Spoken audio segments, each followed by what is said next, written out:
వైశాఖ పురాణం 5వ అధ్యాయం. వైశాఖ మాస విశిష్టత. వైశాఖ మాస విశిష్టత. నారదుని మాటలను విని అంబరీష మహారాజు నారదునితో ఇట్లనెను: వైశాఖ మాసము ఇతర మాసముల కంటే తపోధర్మాదుల కంటే అధికము, ఉత్తమము అని చెప్పిన మాట నాకు సరిగా అర్థము కాలేదు. ఏ కారణము వలన వైశాఖము అన్నిటికంటే ఉత్తమమైందో వివరింపగోరుచున్నానని పలికెను. అప్పుడు నారదుడిట్లు సమాధానము ఇచ్చెను: మహారాజా, శ్రద్ధగా వినుము. కల్పాంత కాలమున సృష్టి అంతమగు సమయమున దేవతలకును ప్రభువైన శేషసాయియగు శ్రీ మహావిష్ణువు లోకములన్నింటినీ తన ఉదరమున నిలుపుకొని ప్రళయకాల సముద్రమున శయనించి ఉండెను. జీవరూపమున అనేకత్వమునందిన తన మహిమను తనయందే ఉపసంహరించుకొని ఉండెను. నిద్రాంతమున వేదములు శ్రీ మహావిష్ణువును మేల్కొల్పినవి. దయానిధియగు శ్రీమన్నారాయణుడు శృతి ప్రబోధమున మేల్కొని తన ఉదరముందున్న సర్వజీవలోకములను రక్షింపనించెను. తన ఉదరమున విలీనమయ్యున్న ప్రాణికోటికి తగిన కర్మ ఫలప్రాప్తికై సృష్టిని ప్రారంభింపవలెనని కోరిక కలుగ్గానే సర్వలోకాశ్రయమైన సువర్ణ పద్మము అయిన ఆయన నాభి నుండి వెలువడెను. విరాట్ పురుషునికి చెందినవాడగు బ్రహ్మను పురుష నామంతో సృష్టించెను. వానితో పాటు 14 భువనములను కూడా సృష్టించెను. విభిన్నములగు కర్మలను ఆశ్రయించిన వివిధ ప్రాణులను, వారి కర్మ ఫలానుకూలములగు త్రిగుణములను, ప్రకృతిని, మర్యాదలను, రాజులను, వర్ణాశ్రమ విభాగములను, ధర్మ విధానమును సృజించెను. పరమేశ్వరుడగు శ్రీమన్నారాయణుడు తన యాజ్ఞ రూపములుగా చతుర్వేదములను, తంత్రములను, సంహితులను, స్మృతులను, పురాణేతిహాసములను ధర్మరక్షణకై సృష్టించెను. వీనిని ప్రవర్తింపజేయుటకై ఋషులను కూడా సృజించెను. ఋషులు ఆచరించి ప్రచారము చేసిన వర్ణాశ్రమ ధర్మములను తమకు తగినట్లుగా ప్రజలు ఆచరించుచు సర్వేశ్వరుడగు శ్రీ మహావిష్ణువునకు సంతోషము కలుగునట్లు ప్రవర్తించుచుండిరి. సర్వోత్తములగు తమ వర్ణాశ్రమ ధర్మములను ఆచరించు ప్రజలను వారి ధర్మాసక్తిని, ధర్మాచరణమును తాను స్వయముగా చూడవలెనని భగవంతుడు తలచెను.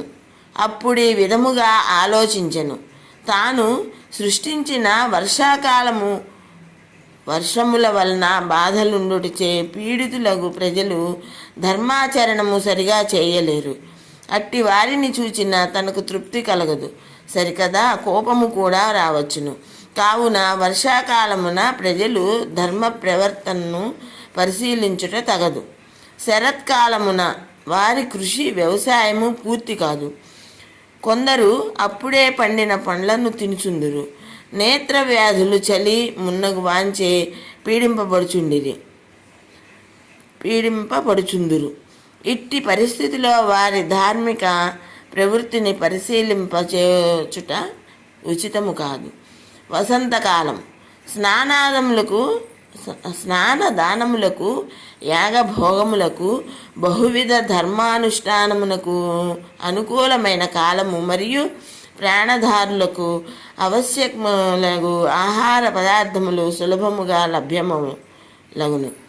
సులభమైన ఏ వస్తువు చేతనైనను తృప్తి నందవచ్చును.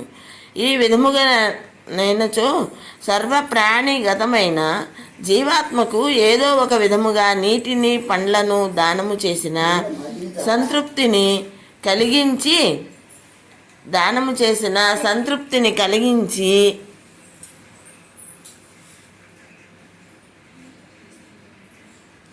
ఆ విధముగా సర్వవ్యాపియనగు నాకును సంతృప్తిని కలిగించు అవకాశము ప్రజలకు సులభ సాధ్యమై ఉండును. కర్మిష్ఠులగు భక్తులెల్లప్పుడూ కర్మపరాయణులై ధర్మవ్రతము ఆచరింతురు. అది చేయలేని వారు వసంతకాలము ధర్మానుష్ఠానములకు తగినది. పత్రము, పుష్పము, ఫలము, జలము, శాఖము, పుష్పమాల, తాంబూలము, చందనము, పాద ప్రక్షాళనము వీనిని దానము చేయవచ్చును. దానము చేయనప్పుడు వినయము, భక్తి మున్నగు గుణములుండవలయును. దానము పుచ్చుకొను వ్యక్తి సాక్షాత్తు శ్రీ మహావిష్ణువును భక్తి భావన ముఖ్యము. అట్టి భావనల అనే విలువ కట్టరానంత పుణ్యమునితును అని భక్తసులభుడు దయాశాలినగు శ్రీ మహావిష్ణువు ఆలోచించి శ్రీ మహాలక్ష్మితో కలిసి లోక సంచారమునకై బయలుదేరిను. పుష్పఫల పూర్ణములగు అడవులను, పర్వతములను, లతాతరువులను, జలపూర్ణములైన నిర్మల ప్రవాహము కల నదులను, తుష్టి పుష్టి కల ప్రజలను చూచును. ఉత్తమములగు మునుల ఆశ్రములను, అందును ధర్మ కర్మానుష్ఠాన పరులగు మునులను, వనగ్రామ నగరవాసులై భక్తియుక్తులైన జనులను, పవిత్రతను ఆనందమును కలిగించు ముగ్గులు మున్నగు వాణ్ణి, ఒప్పు ఇండ్ల ముంగిళ్లను ఫల పుష్పాదులతో ఆచరించు భక్తులతో నిండి సందడిగానున్న తోటలను శ్రీ మహావిష్ణువు లక్ష్మీ సమేతుడై తిలకించును. భక్తియుక్తులై వినయాది గుణములతో వ్రతములను ఆచరించుచు యథాశక్తిగా దాన ధర్మములను చేయుచు అతిథి అభ్యాగతులను ఆదరించి ధర్మాత్ములను, పుణ్యాత్ములను, కర్మపరాయణులను, మహాత్ములను అందరినీ చూచును. అభ్యాగతుడై అతిథి అయి బహురూపములతో వచ్చి ప్రజల కర్మానుష్ఠానముల్లో పాలు పంచుకొను. సంప్రీతుడై అఖండ పుణ్యమును, అఖండ భోగభాగ్యములను, సర్వసంపదలను, తుదకు ముక్తిని స్వయముగా అడుగకనే వారి వారి భక్తియుక్తులకు, దాన ధర్మములకు, పూజాధికములకు సాఫల్యమునిచ్చి అనుగ్రహించును. దురాచారులు, సోమరులు మున్నగు వారైనాను సత్కర్మలు ఆచరించి యథాశక్తి దాన ధర్మములను చేసినచో వారి పాపముల నశింపజేసి పుణ్యమును లేక సుఖములనిచ్చును. అట్లు కాక దుష్టులై సోమరులై నిర్లక్ష్యముగా ఉన్నచో ఎంతటి వారినైన్ను యథోచితముగా శిక్షించును.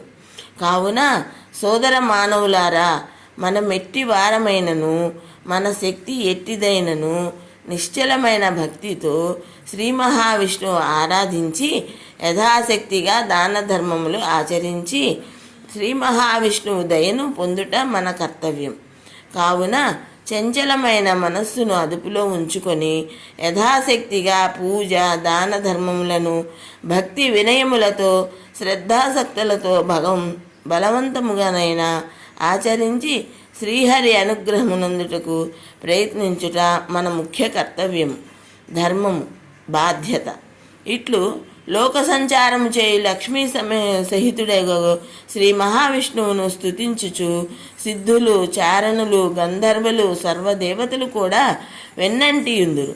తమ తమ ధర్మములను ఆచరించుచు భక్తితో, వినయముతో దాన ధర్మములను, వ్రతములను చేయు అన్ని వర్ణముల వారిని, అన్ని ఆశ్రమముల వారిని చూచిన వారును సంప్రీతుడై శ్రీ మహాలక్ష్మి సమేతుడై ఇంద్రాది సర్వదేవతా పరివేష్టితుడై చైత్ర, వైశాఖ, జ్యేష్ఠ, ఆషాఢ మాసములందు భూలోక సంచారము చేయుచు శ్రద్ధాసక్తులతో వ్రతములను, పూజలను చేయుచు శక్త్యానుసారముగా దాన ధర్మములు చేయు వారిని అందరినీ అనుగ్రహించుచుందురు.